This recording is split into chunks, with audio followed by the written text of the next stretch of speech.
I think it's just going to get weirder and weirder and weirder, and finally it's going to be so weird that people are going to have to talk about how weird it is.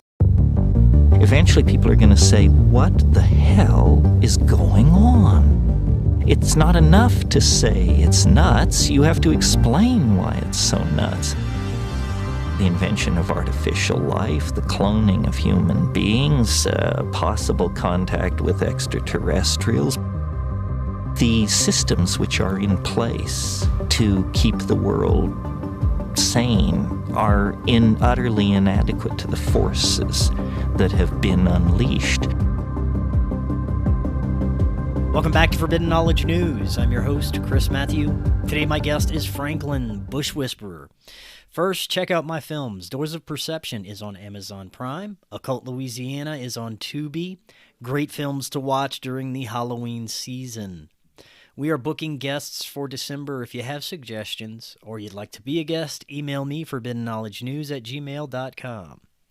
Today I want to welcome Franklin BushWhisperer. He is a full-time practicing shaman from Cape Town, South Africa. He also shares authentic, practical, and theoretical content on many spiritual and esoteric subjects. Franklin, welcome. How you doing? I'm absolutely well, and thank you for having me. It's an honor to be here. How are you doing? I'm great. Thank you so much for coming on. Looking forward to this discussion. We're going to share a bit of your spiritual journey, the metaphysical modalities you utilize, as well as I want to get your insights into the nature of this human experience, the afterlife, near-death experiences, what may exist beyond our perception, and how it all forms our human experience. That's a lot to get to, but before we do, this is your first time on. Tell us a little bit about yourself and let the audience know how they can find out more. Okay, so where do I start? Well, I'm a shaman, Himalayan. Spent much of my life in India, probably the better part of 20 years, which is what I was a nomad for. And my journey started when I was younger. My journey started in 1978 when I drowned. But since then, there were various different points in my life where there were forced awakening points, circumstances and such. But the training started in 1989, first with Hermetics and Hermetic Kabbalah, because I was approached by, I went to an Anglo-Saxon school, the oldest school in South Africa. So people approached me because I had natural aptitude for ESP. And that became a journey. And by the time I was 15, I sat my mom down and said, Mom, I'm not going to university. I'm not going to study those things. This is not what I want. This is where I'm going with my life. And of course, she was like, you're crazy. But I stuck with it and it became my life. So I'm a full practicing shaman. It's what I do full time. And I live here in Cape Town, southern tip of Africa. Where can you find me? If you just put @BushWhisperer into YouTube or @BushWhisperer into Patreon, or @BushWhisperer into Facebook. It's Franklin Williams. That's my name. Patrick when I'm working, Franklin when I'm not, and pretty much around everywhere as @BushWhisperer or @BushWhisperer Speaks. And yeah, that's a little bit about me. Right on. Thank you for that introduction. You mentioned a near-death experience that you had yourself that was associated with drowning. Could you tell us a little bit more about that? Yeah, it's not like those. Normally, when people talk about near-death experiences, they talk about losing consciousness and having a sort of a dream state. I was fully awake. I was fully conscious, and I can tell you that drowning is very, very traumatic. Don't try this at home, folks. Just want to say to you. Imagine every muscle in your whole body spasming at once. If you've ever had a muscular spasm, you know how painful that is. What were the Imagine. circumstances? Were you swimming or what was going on? No, I was 3 years old. It was 1978, Mm-hmm.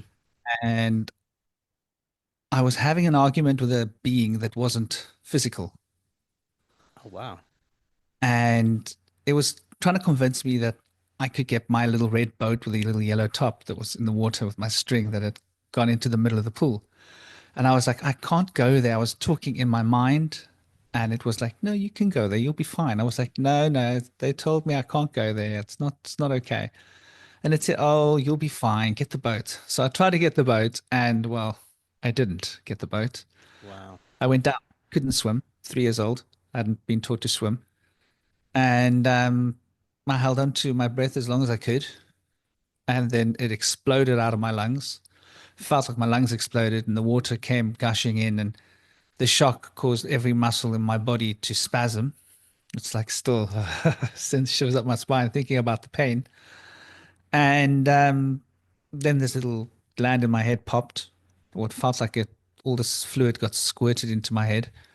It felt like a whole lot of fluid. My whole head expanded with this fluid. And then I started to hear. So I never fell asleep. I never lost consciousness. There were no drugs. I was conscious of this pain, and then I was conscious of this feeling of peace that came over my body. And I felt so relaxed, so happy. And then suddenly I noticed like there was a sound. And I was like, wow, this sound's really loud. It was getting louder. And then I noticed the sound was knocking against me. And it was like loud vibrations, basically, is all I can explain it as. And the louder the sound got, the further I got away from the pool. It was like I was lifting up and I was going into pure sound. And it got louder and louder. And as I started to expand, it felt like I was expanding. It felt like I was inside. This is interesting. The world was inside out. It felt like the world was the wrong way around, and that I've always been confused about which way the world is, and that the world was the other way around. So you understand, I was 3 years old. So this is like how my 3-year-old brain was conceiving of it. And then it got louder and louder, and I started to become so hypnotized by the sound, because the sound was like, it was like a blah, blah, blah, blah, blah, blah. There was like the loudest vibrations you can ever imagine hearing, but there was like lots of layers of sound and vibrations. And then I started to observe these three things being pulled apart. It was like three things. Imagine a ball of wool with three things coming out of it, and they're pulling. And I was like hypnotized by these three. And then I noticed, hold on, those are my memories. I was like, whoa, whoa, whoa, wait, wait, wait. Those are my memories. And they were coming loose, and they were pulling off of this thing. And then I noticed that this thing started to spin faster and faster. It was like a spinning. I was like observing the universe. It was like the spinning thing with three things coming apart. And then I noticed that like this whole universe was like my memories and my mind, and like a dream. And it's what led me to shamanism, like, decades later. And it was spinning apart, and I noticed I was forgetting my father, and that traumatized me. That was the only traumatic part of the experience, was I was like fighting to not forget my dad. But like the memories of being taken from me, and I had no choice. They were like just being taken out of my consciousness. And because I was 3 years old, I didn't have any concept of God or reality or anything, right? Like imagine you're three, you know nothing. I don't even think I'd been three for that long. I wasn't close to four, let's put it that way. And so then as this got louder and louder and louder, this experience got more intense. And then it was like it pulled itself free. And then I felt myself floating upwards. But I was like still in the hum and the vibration. Everything was just, the universe was just vibrating out there, and the vibration seemed further away now. And then I went up to this place where like I was the vibration now. Before it was the universe that was vibrating, now it was me that was vibrating. But I wasn't a little child anymore. I was a 3-year-old child. Memories got taken. Now I'm not a 3-year-old child, and this distinct memory is in my consciousness, and I'll never forget it as long as I live. How did they trick me into this? How did they? And there's this knowledge that they tricked me to be there, and I was, like shaking it off. I felt like I was shaking it off with my head, like a bad dream, and I realized that was just a bad dream. That whole thing was just a bad dream. And that's not actually my place. I don't belong there. And I was like in a fishbowl. That's why I'm saying like the universe was inside out, like the universe was inside. I was inside the world. And I was like a fishbowl. And I could see on the top of the fishbowl, there was this shimmering, where the light was like changing tones and colors, not colors so much, but like changing the hue of light, if that makes sense. Hmm. Like imagine quicksilver, like moving light. And I was approaching this, and as I started to approach this, I started to feel myself merging with this light. And then I started to see in the distance, home. I'm coming home. And it was just like, it was the happiest moment of my life. And then I felt this pull, like something pulled me, and somehow I was looking the other way again. It's not like you turn around, you're just looking the other way. And the universe opened up like a, have you ever surfed? No, I have not. Well, imagine you're in a wave, and the wave goes, that's always reminded me of that. When you're inside a tube and Hmm. there's a sound and the wave curls around and you go in through this wall of water and it's curling around you, and if you look back, it's like sucking like a spiral, and it's like a sucking sound. It felt like that, like the universe opened up like a tube of a wave, and I could see all the way down through that tube. In the bottom there was a swimming pool far away, and I could see my body in the bottom of the swimming pool.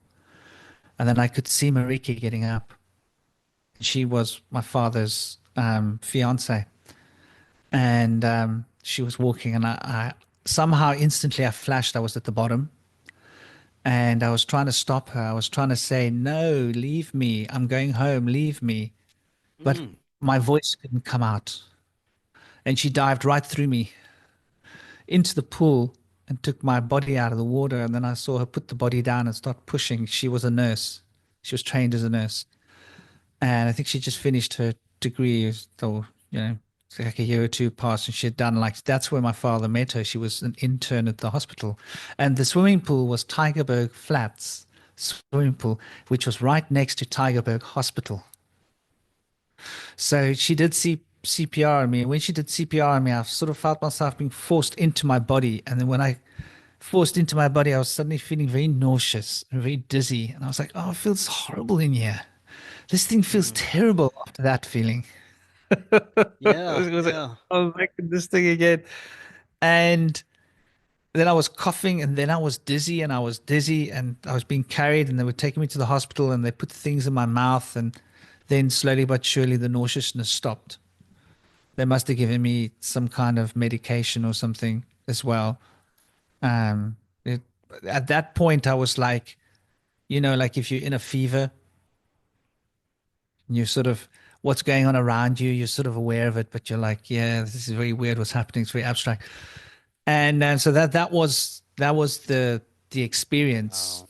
But after that, I wasn't the same. Mm. I'd been changed fundamentally.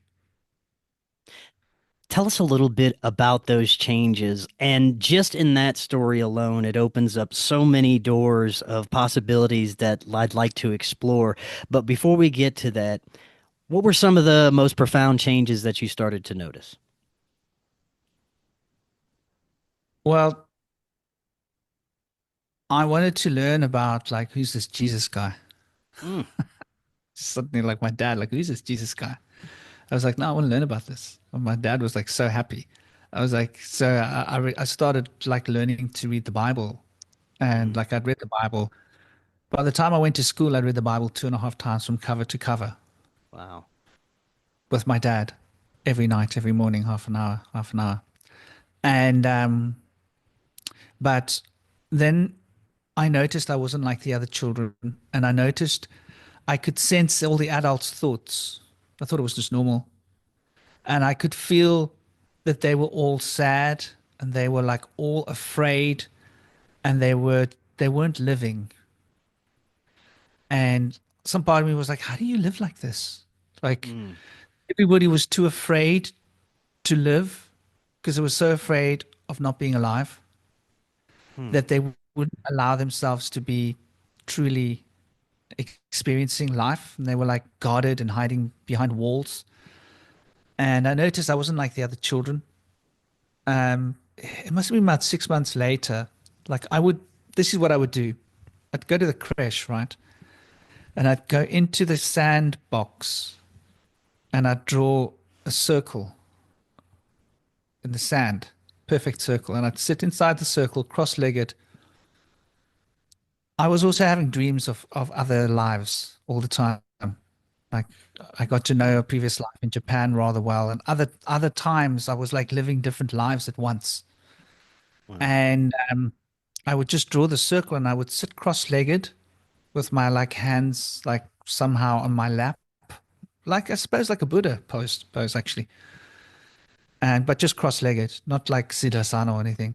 Mm. And none of the children would come near my circle. It was like they were repelled. They'd go away. I would just sit there. I remember the one day the teacher came to the Sunday school teacher came to me and she said, like, how do you feel? Are you okay? I said, yes. She said, well, why aren't you playing with the other children? Do you want to play with the other children? I said, no. She said, well, why not? I leaned over. There was like kids rolling around in the dirt and they were like falling. And I said, like, are you serious? Like, well, why aren't you playing with them? And she was like, yeah, well, I'm an adult. I said, well, like, look at them.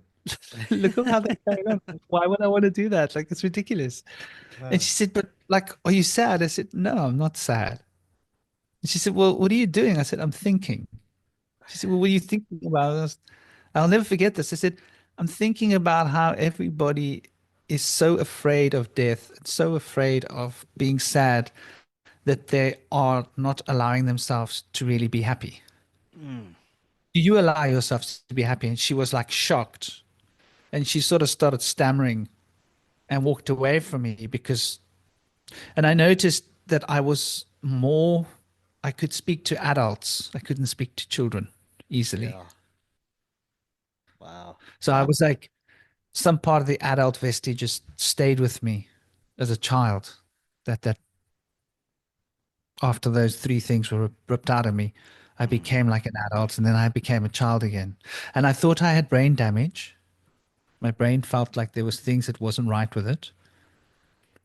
And I would see things, things that weren't alive.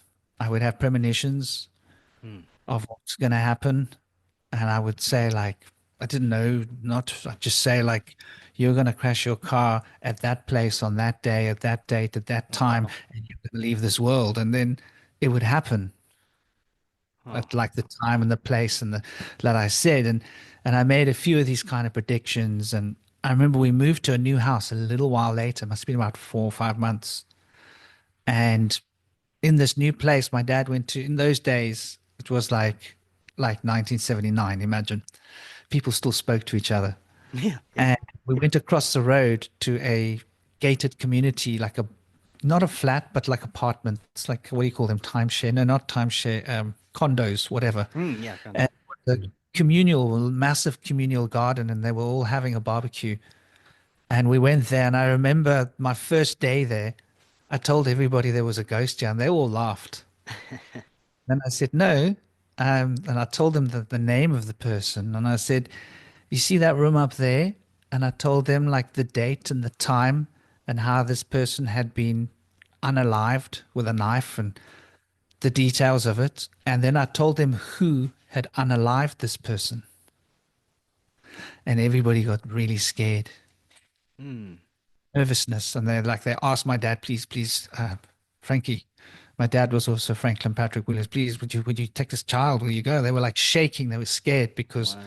this had really happened. And I just arrived. There was no way I could have known it. We just literally arrived that day across the road. So that kind of thing happened, and I would know people's secrets and tell them. So I was called the devil's kind, devil's child, Oh man. and I wasn't allowed to play with the other kids. Wow. They were scared of me. If the adults would leave me alone, they would cross the road. I was like all on my own. Yeah. I Yeah. had two friends who I was allowed to play with until a phenomenon happened with them. Like at first I could play with the children, but then things would happen.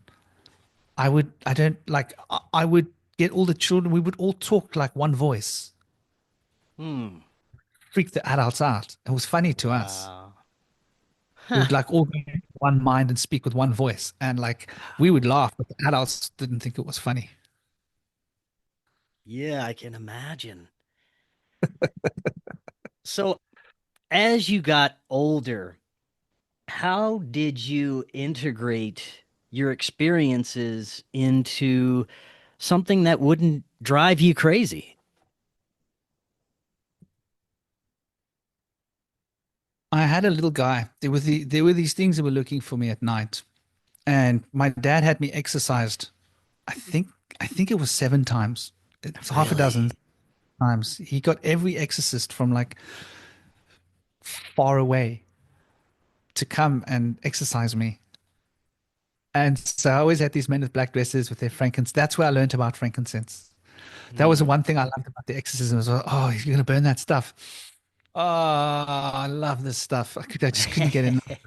In fact, I'm going to put some in my car right now. If you're looking to start your therapeutic microdosing journey, but don't know where to start, especially when looking for the highest quality ingredients, including nootropics, and what you'd expect from a true microdose capsule, check out our friends at Brainsupreme. They offer the absolute highest quality ingredients so you can start your microdosing journey knowing that you're getting top notch ingredients. To find out more, visit their website using that link right in the description, and you can get 15% off your entire order. But Yeah. yeah, um the exorcisms happened, and I had this little guy who would come and dance on my palmet. In those days, the windows had little palmets above them, like a little palmet thing, wooden thing. Hmm. And he was like, I didn't know, like it's a leprechaun or whatever. I'm Irish, Irish and Welsh. Um, so I didn't know what it was. It was this little guy. I told my dad about him. My dad was scared. I said, he's a little guy. He dances, Dad. He wears his clothes like lots of colors and he dances. And when he dances, the bad spirits go away. And my dad was like, okay. And then I was telling my dad I'm living in another life where I'm a man with a sword and a horse. And I told him my name. And I said to him, like, spoke to him in Japanese. My dad was like a little freaked out by this. And yeah, I suppose what happened was I learned to keep it to myself. And I moved with my mom and I used to spend all the time on my own in the forest. She lived by a Mm. place called Spreaker, and it's a very special place here in Cape Town. My mom came. It's a long story. I won't get into the details of my mom. Like maybe one day we can, if you want, but that's a whole take like an hour. Yeah. And then my mom she took me from my father. It was a court case. Long story.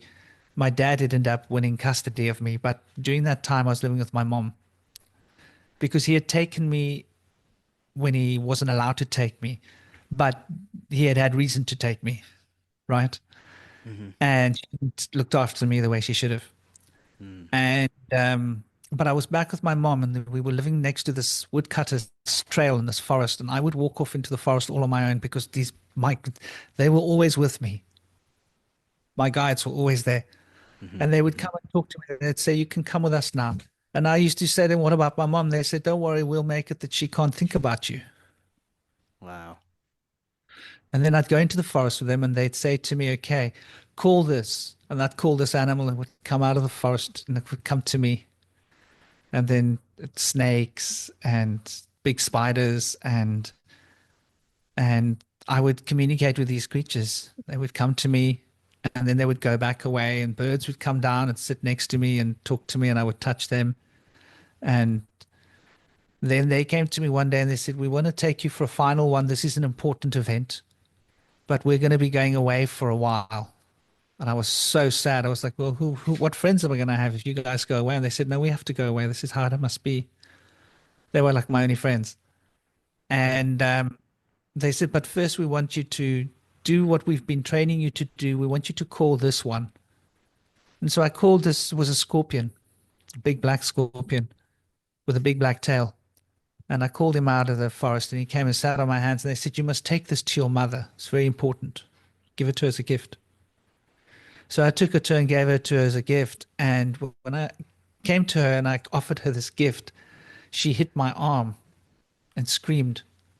And I will never forget the sound of her pitch of her voice, the vibration and the sound and the feeling on my arm, and that my arm started to vibrate differently. And that vibration moved up my arm, and there was this different vibration feeling. And that thing like went all over my body. And then there was this new vibration in my body, and that vibration was fear.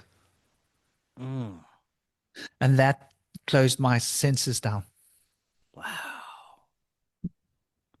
So before that, you had never experienced true fear, or at least after your near-death experience? No. Wow. Look, That is my dad, fascinating. my dad was he was touted as the hero of Cape Town. He was a musician. And before this happened, I'll give you a crazy story. You won't believe it, but it's real. My dad was a professional fighter, and when he was young, he used to train. He came from a boxing family with people with lots of belts, boxing belts, prize fighters, professionals. And he had become a trainer. So he was like really an exceptional fighter, like pro level fighter. And the one night he used to play music in this hotel, and there was one man who was a friend of his. But this man was a colored man. And in South Africa in those days, it was a crazy place. It was like we weren't allowed to go to the black people's churches. So we had to sneak in the back door because my dad would get arrested because he went to go and play music for the wrong color Mm. people. Can you Yeah, yeah. imagine living like Wow. that? So Wow. he used to sneak in the church, and I used to demand, I want to go with you. And so anyway, he had friends that were like all different color people because my dad loved people, all people. And one of his friends was named Manny. And there was this group of organized crime. I didn't fully understand as a child, but I knew something. I could sense the fear when people realized this was ugly Americans. These people came in and they put all the tables together. There must have been about 20 people, 20 something people, like women and men. And so there was a crime boss there from the ugly Americans, like a senior crime boss, Yeah. right? Yeah. And he had his like dozen henchmen around him. And they had had like a 5-course meal in a 4-star hotel where my dad was playing music, and bottles of Jack Daniels and bottles of this and bottles of that and bottles of champagne and, huge bill. And then when it came to paying the bill, I was standing right next to the table. They said, do you know who this is? The guys at the table said, and they pointed at him. They said, he's so and so. He's the big boss, one of the big bosses of the ugly Americans. He doesn't pay bills. You can't Mm. ask him for money. Go and tell the manager no.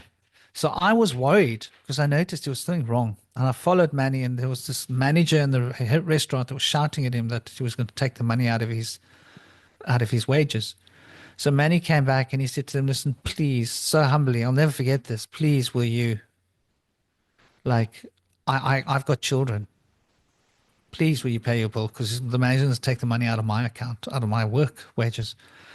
And that boss guy went like this with his finger, did a gesture like this.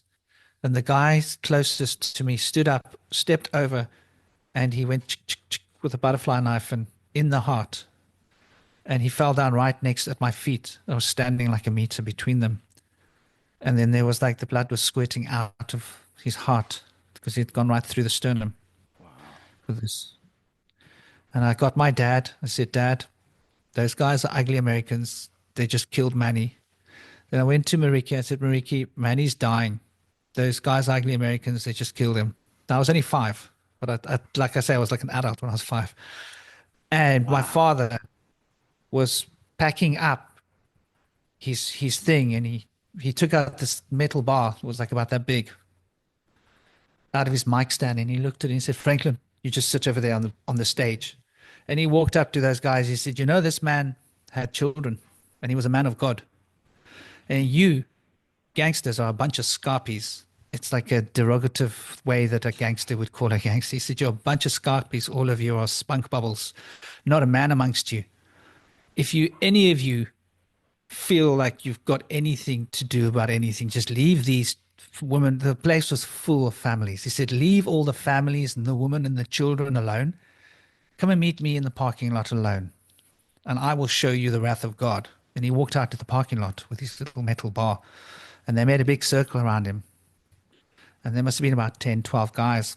And they started dancing, and they were throwing knives and catching knives. And they were doing this fancy stuff with knives throwing. And they were all dancing around him, throwing knives and showing off nonsense. Maybe it's a gangster thing. And I ran into the circle to stand next to my dad. Wow. We were shouting. I ran to stand next to my dad to help my dad. It was 5. And I watched as my dad decimated all of them.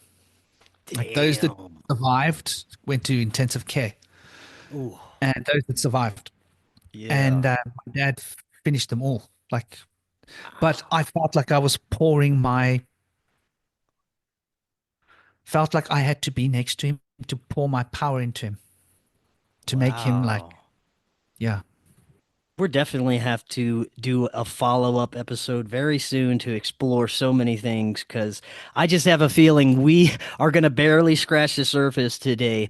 Now, I do want to get into some very deep concepts. Before we do, you mentioned how you were given this new sensation of fear. How long was it before you were able to get your abilities back and deal with that? Well, when I was 9, okay, so I was bullied at school. So my father taught me to fight. And I demanded my rights as an Irishman from him. I said, Dad, you told me how when you were young, you learned to fight bare knuckle against a bigger boy. I want you to find a boxer who's bigger than me, at least 2 years older than me. And I want to learn to fight bare knuckle like you did. My dad was, no, no, no. I said, Dad, it's my right. I'm being bullied at school. Do you want me to be bullied my whole life? My dad was like, so I learned to fight, like getting black eyes and fat lips and blood noses. And my dad used to get so angry with me. Keep your hands up, keep your guard up. I used to get my butt handed to me by this bigger boy, but it made me hard Mm. because that way I could stop myself from being bullied. And so that sort of strengthened my will. And without knowing it, I always still had, like, for example, I would walk, if I came to your home when I was 9 years old, I would stand in your garden and I could sense what was on your property. If there was a snake on your property, I could walk straight to where the snake was, put my hand in the grass and pull out a Mm. snake. And everybody was amazed, like, how do you find these snakes? And I would walk past a field and I would stop. It was like I could hear it. And I knew there was a snake under that rock over there. And I would just walk up and just move it and go under the grass, and there was a snake. So I had like 10 snakes in my bedroom. I was obsessed with snakes. So I always had some kind of a connection with animals and Yeah. dogs as well. I was without fear of dogs. I was afraid of water, but my dad had thrown me into water. Then when I was 7 years old, I lived in a place called Llandudno where the waves got big. The waves got really big there. On a big day, it could be 10, 12, 13, 14 foot flat high waves, Mm. powerful, far out to sea, rocks, currents.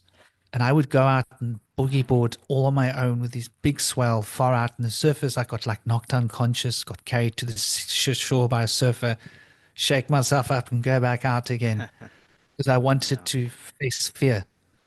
I didn't want to be afraid. Hmm. So I did like crazy stuff as a child.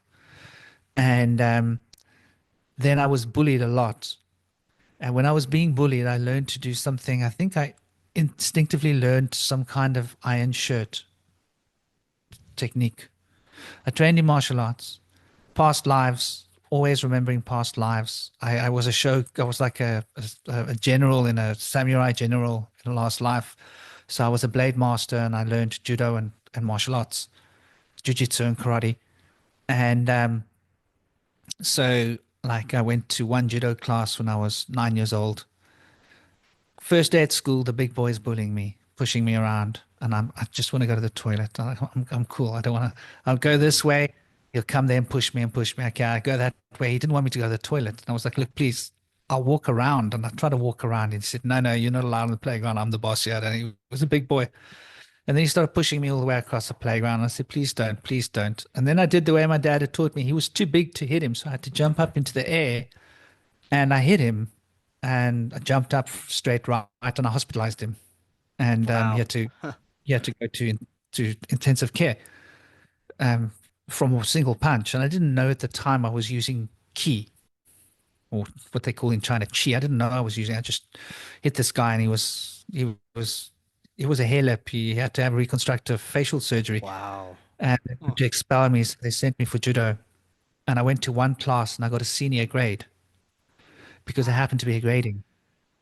Yeah. And I was with the guy who'd been training for 5 years, and I threw him around, and the judo teacher was like, "Where did you learn that classical technique?" He wanted me to take him to my teacher. He gave me a senior grade. But all the children were so jealous because they'd been training for years and years, and I was a senior grade to all of them. I was like the second most senior grade in the whole class. But I was Wow. telling them the first day I've ever done this. So I couldn't go back to judo, but I went to karate, and I think that became an avenue for me. I have lost myself in martial arts and the concentration and the training, and I met a Shihan, a master, who pulled me aside and started teaching me zazen meditation. And that changed everything for me, Mm. learning to focus and control my mind.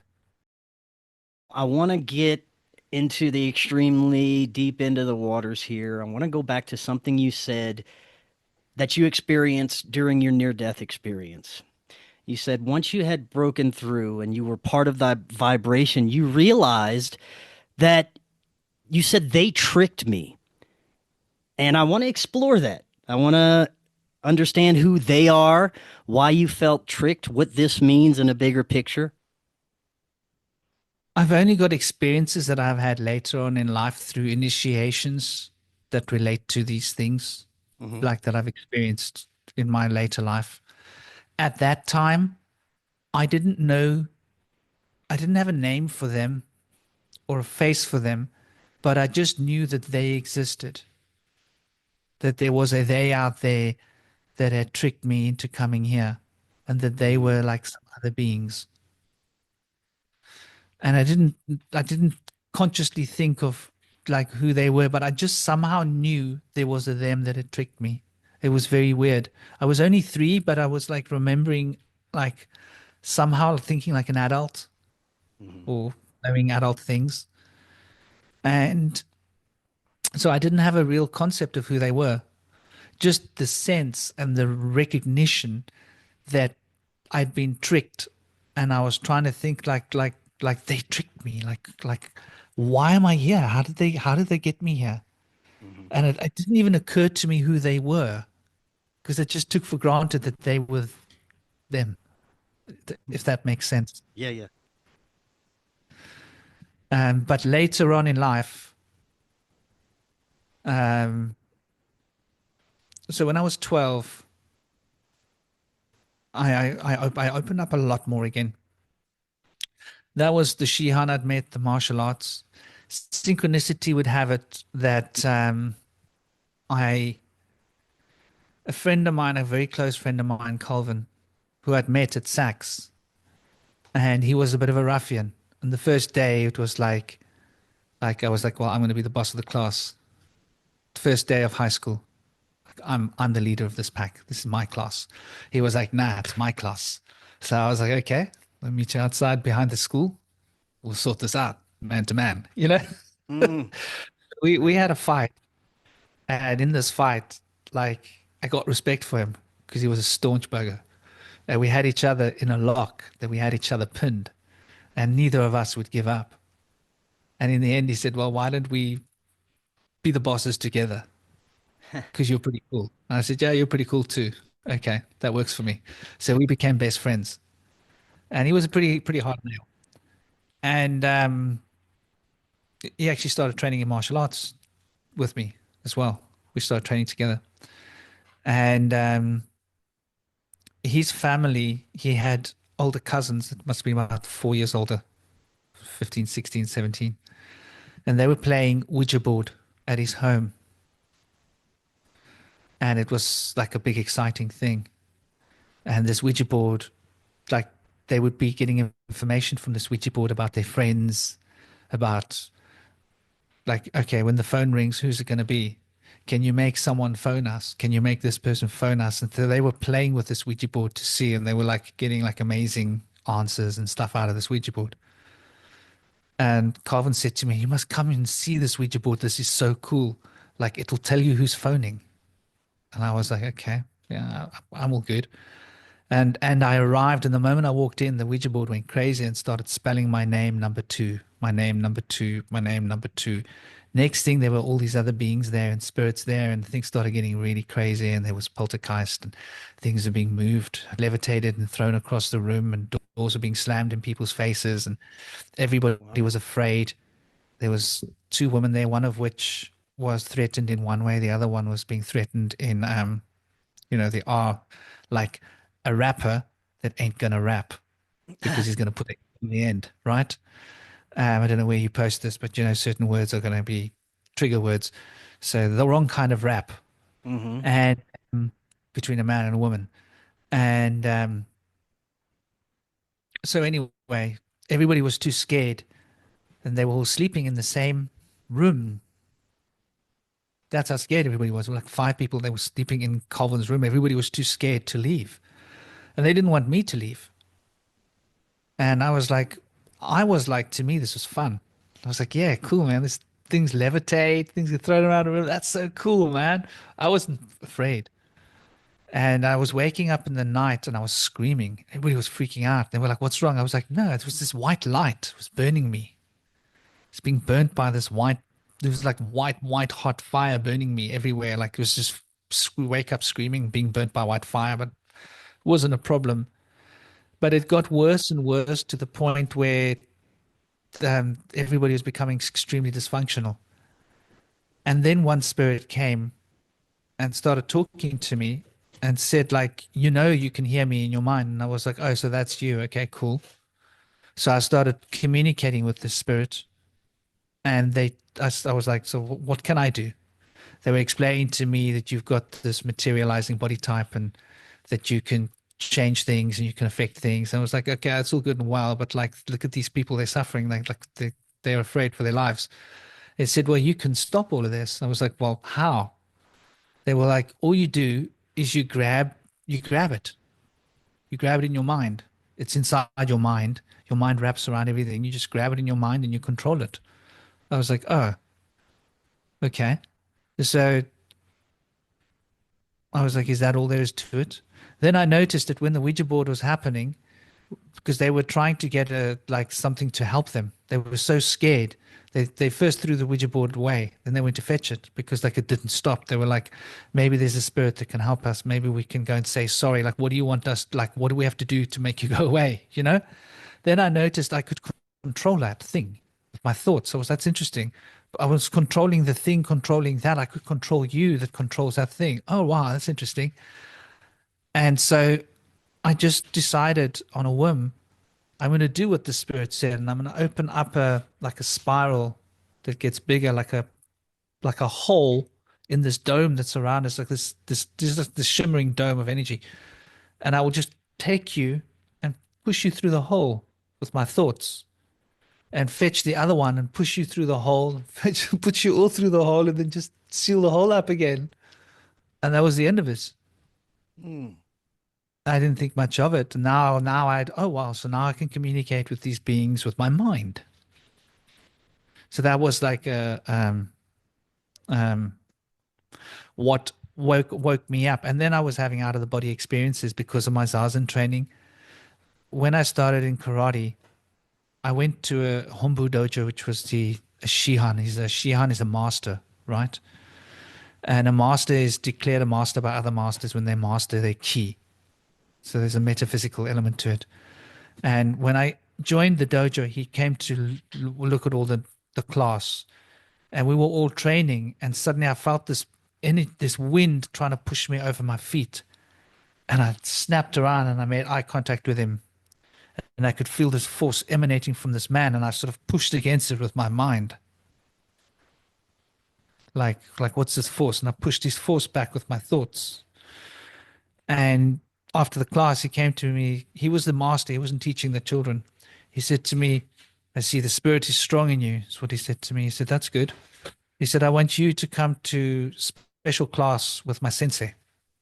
I didn't know what it was. Everybody said, you're so honored. You know who that is? That's Chris Thompson. He's the Shihan. He's the Grand Master. I was like, oh, okay, cool. And like, then Sensei Sydney said, you know what an honor it is that he's inviting you to that class. He said, that's the class that we go to. Like we were talking about the fourth dance. So I was going to the class, like the second, third, fourth, fifth, like Dan guys. And the class that he invited me to was a class of meditation. And he said, just follow what I say. And I just sat down and I did what he said. Like focus on your breath, feel your navel, feel the energy inside, just breathe. And he said, do it every day. So I did it every day. And I started going out of my body with that. And that sort of opened up lots of doors for me. And then I had to study the occult. Next thing, I attracted a teacher. And this guy said, look, we're part of a mystery school. It's a secret school. You can't tell anyone about this, but I'm going to take you under my wing and I'm going to advise you books. I'm going to teach you certain things. And so next thing I was studying Hermetics, but I was still 12. Wow.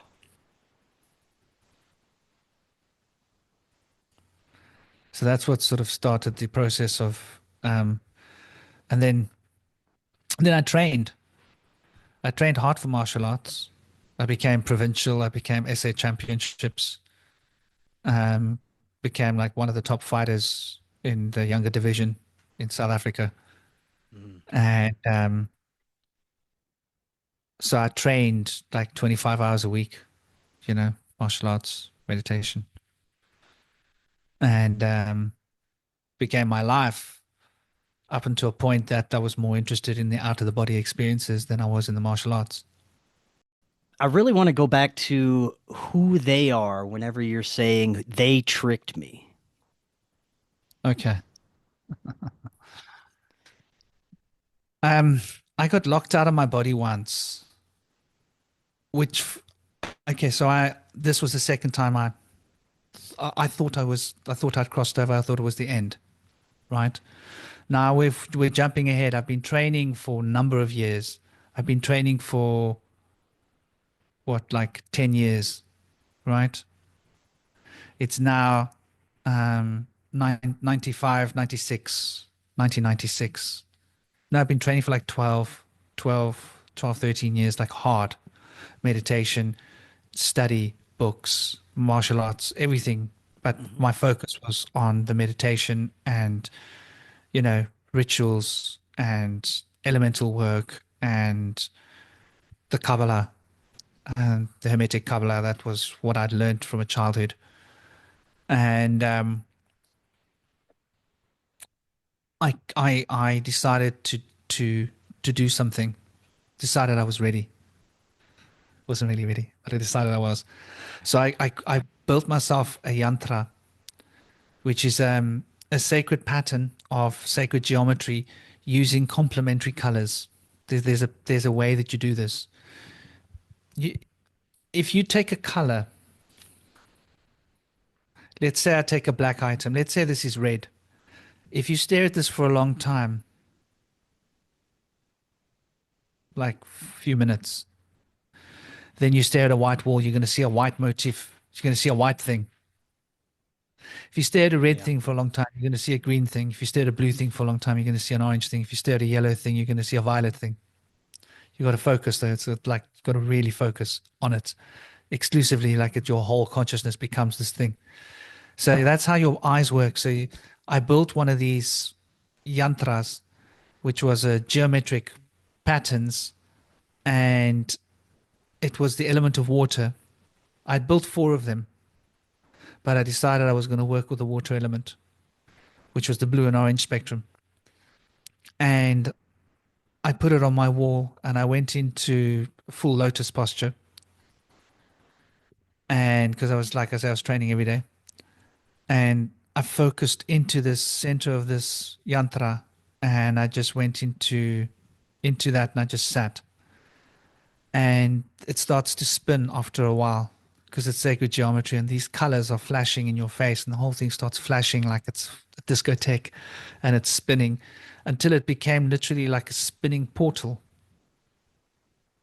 And then I jumped through my eyes into the portal while I was like awake with open eyes and sitting in a lotus posture. And I flew into this, and I was like surfing through this like silver tunnel. It was so cool. I was like, wow, I can go anywhere. Like, woo! And so I wasn't in the etheric plane. Most people think they're in the astral when they're in the etheric. They don't know the difference. The etheric is, looks like this. You can move through walls. You can see people in real time, real space. You can also jump through different time zones in the etheric, but it's much more hard to tell whether you're in different times. Normally, it's real time.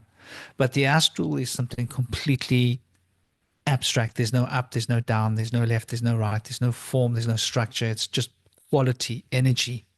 Mm. And I was surfing through this, and I surfed and surfed, and I kept, and then I realized, where the hell am I? Like, did I go too far? Then I was like, oh, I'm going to go back to my body. And I was like, well, which way is it? Well, there's no direction here. I was like, that's a little bit of a bummer. There's not actually any direction here. That's quite interesting. There's no up or down, or there's like, it Mm. seems like it's up, but if I go up, then I'm still facing the same direction. If I go there, I'm still facing, it's like, okay, this is very strange. So anyway, I searched and searched and searched for where I thought I could find my body. And I thought like weeks had passed, weeks. Wow. I was like, okay, well, I'm going to have to accept that I'm not alive. And then more weeks passed. Wow. And then I was like, okay, now my body is definitely decomposed. So like, okay, this is it. So what do I do now? Damn, I went too far. I was like chiding myself. And this story went on for like 6 weeks. I don't know. It felt like 6 weeks, 2 months. When I finally decided, okay, I need to cross over. And I'd been exploring that there was different levels of, people call it void, but it's actually infinite density. You can go into this space of infinite density where there's nothingness, but actually it's not nothing. It's everything all at once that amounts to nothing, but you can't think, you can't move, you can't act. It's like you just go into this blackness and there's nothing. Mm. And then you pop out, and then you're like, you can think again. And I was like trying to break through this thing. And I spent, I don't know how many days, weeks training, trying to get strong enough to break through this nothingness. But there was nothing on the other side of this nothing. It was just, when you go in, you're stuck. Wow. And I just gave up in the end. I was like, okay, so what now? And then I heard them. I heard them from far away. It was like this feeling, the sound of electricity, cracking of electricity. And I could smell. And there was fear. I was like, oh, that's my fear. Okay, interesting. You know? And they were coming. And so I can't explain this to you. The way they move, the way they move. Um, they move there and end up there. Then they move there and end up there. Then they move there and end up. It's like they move around corners that don't exist. Mm. Does that make any sense to you? Yeah. They don't have. There's a way that these beings move that just doesn't make any sense to a consciousness, to a mind. They don't move like I move Right. through space, through the astral space. And they chased me and chased me and chased me and chased me. And then I'd go into this void because they couldn't touch me there. But the Mm. problem was every time I went into the void to escape them, I came back out, they were still there. And I was like, damn. And I was the same as I was before I went in. I didn't have any new good ideas or anything. So this went on and on and on for I don't know how long. It felt like it went on for days, weeks. They's hunting me. And in Wow. the end, I decided, you know what? Let's do this. And I turned around to face them and fight. Like I didn't know how I was going to fight them. I was just like, okay, let's just do this. It's on. Let's do it. And the moment I turned around to face them and fight, they sort of got me. And next thing, this whole astral space opened up and we were descending into a spiral, an almost endless spiral that descended downwards, like a dizzy spiral. And there was this kind of music that was very unpleasant. Mm. And I could notice that there was like a, it was like a, it was like a, imagine like a staircase that spirals downwards, but there's a tapestry around you. And the tapestry created of was existed of beings. And the beings existed of smaller beings that made up those beings, and smaller beings that made up those beings, and those beings made up bigger beings, and they were all like lizards. There was like Wow. relative to all of these beings. I was like, holy crap, what the hell are you guys? And they kept taking me down and down and down and down. And there was like the music got more and more unsettling. The sound was like a kind of a demented sound of music. Like I can't explain it. Just an Mm. uneasy feeling, like a spookiness music. Yeah. Yeah. And imagine like the most spookiest kind of organs you can imagine hearing, like Wow. weird sounds, Yeah. and weird singing and chanting that was left you feeling very unhappy, like not fine. Yeah. And I got down, there wasn't really a bottom. And my consciousness was like, holy crap, this is the bottomless pit, dude. Like, like my brain Mm. was like, I suddenly realized there was no bottom. I was like, holy crap. And there was this being waiting for me. But this being changed shape all the time. There wasn't a shape to this being. It would change. It was like a shape changing being that kept changing so fast that you couldn't keep track of its form. Uh-huh. And it wanted to get into my head. And this duel started, this epic duel, where it wanted to take control of my mind. And I resisted it. And I would focus my will and I would push it away with my mind. And the harder I pushed, the stronger it came. And it would weaken me and weaken me and weaken me and weaken me and weaken me and weaken me and weaken me and weaken me until something inside of me would explode outwards. And I'd push it again back. And the more I pushed it, the stronger it got. And it was a conundrum. And it must have gone on for what felt like days or weeks. The whole experience in the space must have been like months. Wow. And all of these, oh, by the way, these guys are all wearing different suits. They got like different things on that means different rank. These beings, it's like armor. They all wear Mm. different armor, and the armor means different rank, Mm. like soldiers in a way. Yeah. And they were all around and watching, silently watching, while this guy was like, I was like a sacrificial thing or something. And this thing was fighting me and fighting me, and then at some point, some part of me was like, wow, man. So this is what you do. Like this is your thing. Mm. I felt sorry for this being. I was like, shame, man. Like this is what you spend your time doing. Like this is your life, your existence. And I started to feel compassion for this being, and I noticed the being like, ah. I was like, you serious? You've been like had my back against the wall for like weeks or however long this is, while you're trying to drain my soul. And compassion, your defenses against love and compassion, you're kidding me. So I just opened my heart to this being. I thought, well, don't worry, man. Don't feel bad. Like, you know, love. And I started to feel like care and love for this being. And I started to feel care and love for all of these things out there. I was like, shit, man, you guys, like this is what you do. Imagine Mm. like you meet people and they're like doing bad things and they're unhappy and they're like, I don't know, shooting up or whatever. And you happen to come across people and you feel sorry for these people. You go, oh, man, shame, man. You know, you really feel for them in your heart. So this being then shrank and shrank and shrank and shrank and shrank, and it was no more. Mm. And then these beings turned around. I can't explain it. Now they were playing the roles of angels. I was like, you Wow. kidding me? You know, like things that can turn like okay, see, now we're the good guys, now we're the bad guys. I Right. was Right. like, you know?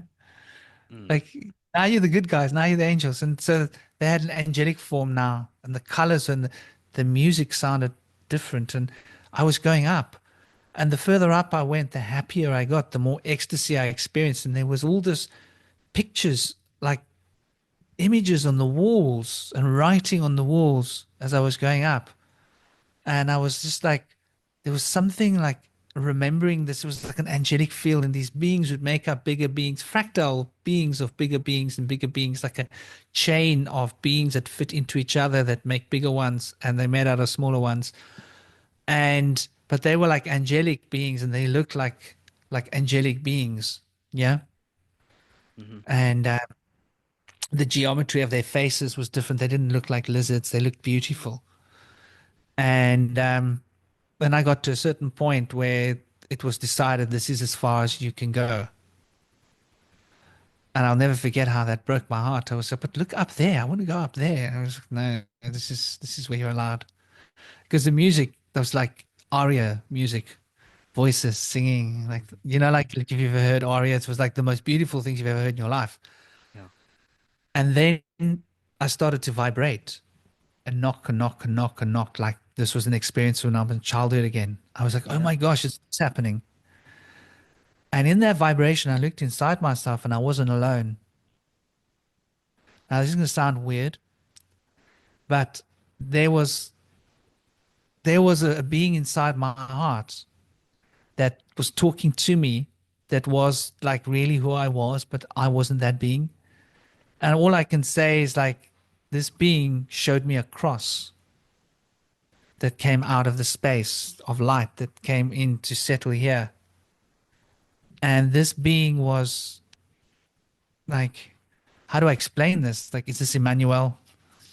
Hmm. But not physical being, some kind of a spiritual aeon of like, and this being just settled with me, and I just cried, cried and cried, and my soul just opened up, and it poured and poured and poured. And the vibrations got more and more, and this being was sitting in my heart, and I was just like freaking crying, like it was just coming out. And I suddenly noticed that the vibrations now were bumping against me, and they was like bumping me and bumping me and bumping me. And I noticed, hold on, I felt, oh, that's my body. I was bumping against my body. It was my Mm. body bumping me, like the Wow. vibrations. And then I opened my eyes, and there was this white cross that was like coming out of the universe. It was like just everywhere. And then I started to become aware of my space. And I was like, oh, wow, I'm sitting in the lotus and the sun's rising in front of me. And I'd started this before midnight.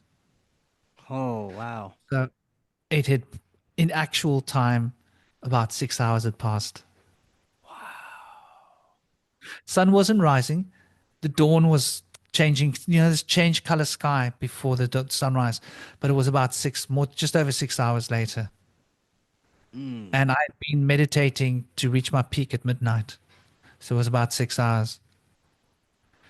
And so that was my experience of like what other people like to call archons or whatever. Hmm. But there was this thing that never went away, was like they do this. Their nature is not true. Yeah. They can be the good guys or the bad guys. Yes. See, this is something that I've been exploring for a very long time. I love to get as many different perspectives as possible. I've had my own experiences with this through meditation and psychedelics. It does seem that what we're dealing with is an all encompassing intelligence that is a facilitator of our experience here that can act as a malevolent being or a benevolent being, but it's up to our perception of things ultimately. Would you agree? Yeah, it seems like it seems like it almost seems like our perception is like a product of them. Mm, okay.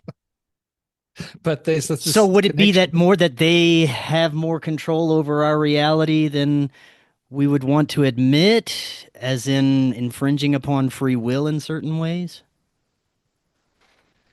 Yeah, I don't know, like I've always contemplated just how free will is, because free will exists, but like we are subject to our emotions and our desires.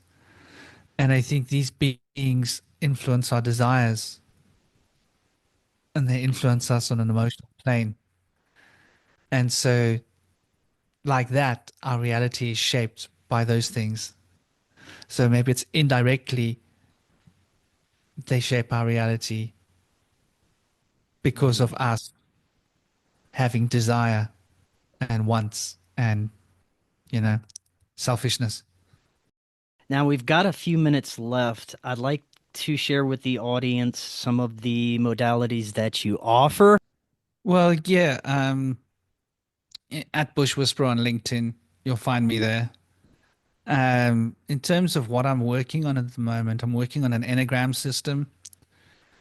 It's an old system. It's a Chaldean system. It's a way that I want to present the wisdom, which is Vedic. So, in my times in India, I was initiated into Vedic practices of Tantra and Kendra and different forms of Vedic knowledge.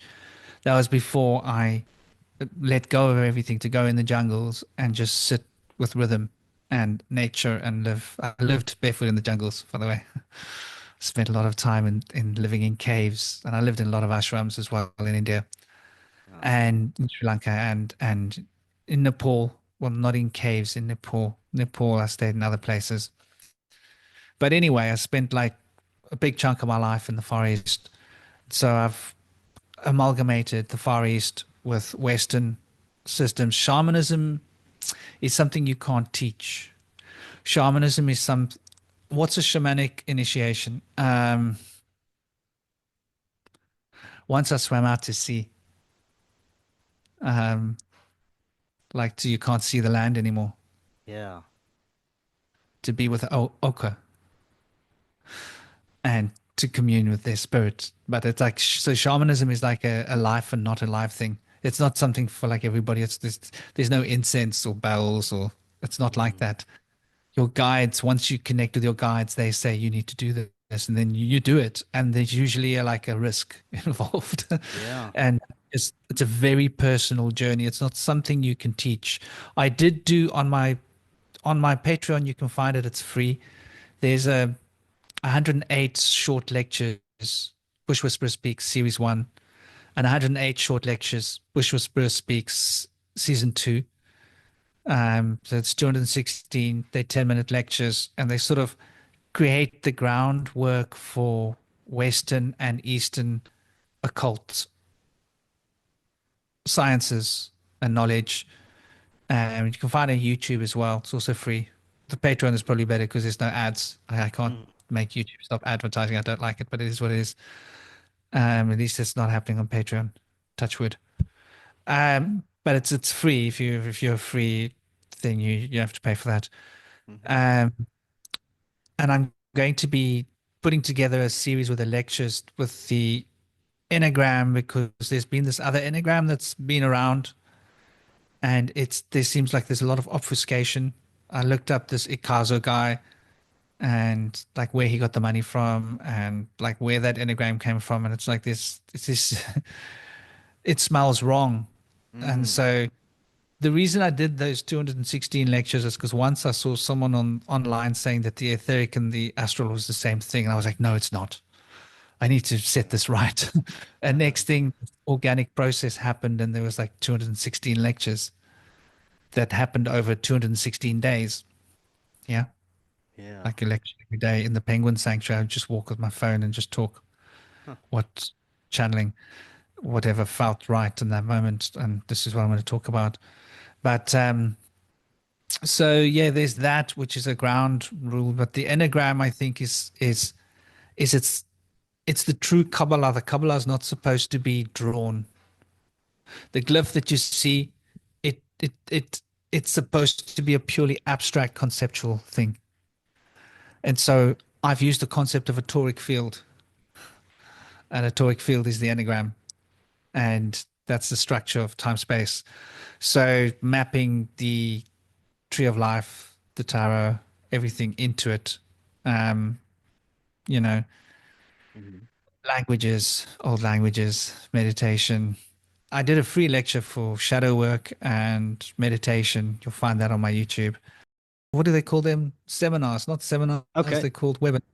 I'll probably be doing some webinars at some point. I just want to finish the Enneagram system first because that's something I want to teach. I think it's practical. I think it's something people can engage with. It ties in numerology, which I think is somehow like fundamentally important to the code of this matrix. Right on. Well, Franklin, I love what you're doing. This has been a fascinating discussion, and I'd definitely love to have you back on. We could do a series on some of these topics, but one more time, is there a website that everyone can easily access yet? Yeah, I actually haven't been using a website. I've been using LinkedIn. LinkedIn. I Okay. don't know LinkedIn. That's what I've been using for years, just because it's easier. Right on. We'll be actually creating a website soon. I started creating a website before, but everybody knows me on LinkedIn, or that's where my clients and everybody else find me. So it's just at Bush Whisperer. You just go to LinkedIn, you put at Bush Whisperer, LinkedIn / at Bush Whisperer, and you'll see my face. Perfect. And yeah, Chris, it's been an absolute honor. Thank you. And you can find me in Telegram at Bush Whisperer in Telegram. I've got a channel there and a group there, and I'm more active in Telegram than anywhere else. I'm not. I share stuff to Facebook, but I'm not really active on Facebook. I just don't agree with AI. I try and Yeah, avoid it. I'm there right there with you. Franklin, thank you so much. Like I said, we'll definitely have to schedule again soon. Until next time, everyone, have an excellent evening. We will talk again tomorrow. We'll see y'all then. Hello, friends. I am so excited to tell you about Independent Media Token. Independent Media Token is a brand new way to show your support for independent media without having to donate a dime. Independent Media Token is a cryptocurrency on the Solana blockchain designed to generate funds to promote and foster the growth of independent content creators, allowing them to engage in their art without having to worry about being demonetized. Through a network of media partners, of which you yourself can become a part of, Independent Media Token's goal is to ensure the powers that be can never cut off all of our areas of funding and censor the only free voices left in the world. Join the movement today. You can pick up Independent Media Token using Phantom Wallet or the Solana wallet of your choice, where you can easily swap your Solana for IMT. Grab some IMT today and remember to always know your team. To learn more, visit independentmediatoken.com or use the link right in the description. Are you and your family prepared for an emergency? Maybe the fake alien invasion? Now is the time to prepare yourself and your family for any event. Check out Prep Starts Now. Their mission is to provide high-quality preparedness products that empower individuals and families to be ready for any situation. They're committed to delivering reliable, trusted gear to ensure your safety, security, and peace of mind in times of need. Their product selection is carefully curated to provide you with the essential gear you need to stay prepared. From emergency kits to tactical tools, every item is chosen for its reliability and practicality. Prep Starts Now understands the importance of family, and their goal is to equip you with everything you need to build a solid plan for your family's preparedness. In today's ever-changing world, being prepared is more important than ever, and Prep Starts Now is here to help you and your family stay ready with quality products and practical guidance. Use the link in the description and get 15% off your order.